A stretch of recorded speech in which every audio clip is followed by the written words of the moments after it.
Hi mga kodre, for today's video, maglilibot po tayo for today's video kasi walang magawa yung mag-ina. Mag-ina! At saka, yung mermaid world natin, nawala na yung tubig, kaya human world na.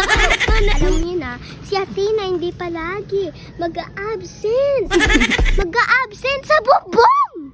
Ayan si Papa ko, nag-wait siya. Sasakay na mga po kami sa kotse, pero ayaw nga mabukas ang pinto. Ano yung klase mo to? Nagpipicture tayo. Dumaan na nga po kami sa NLEX para wala pong traffic. At ako naman, binubuga na ako ng hangin dito. Akala ko po, pa rin na ako. Ganda! Wow! Ganda naman! Parang ano, nasa USA ka na. Kala ko po nasa USA na ako.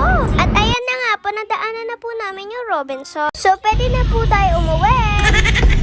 At bumili na din po kaming merienda. Tapos meron tayong kasama. Yan lang po binili namin kasi gutom po kami. Nipit na po ako na batutay kasi Martes. Uwi na nga po kami, na-traffic pa po kami. Yan na po, nakita na po namin yung Eiffel Tower. At dilipat na po siya sa Makabebe. Charot! Bye-bye! Thank you for watching. See you next vlog. Bye! Mwah.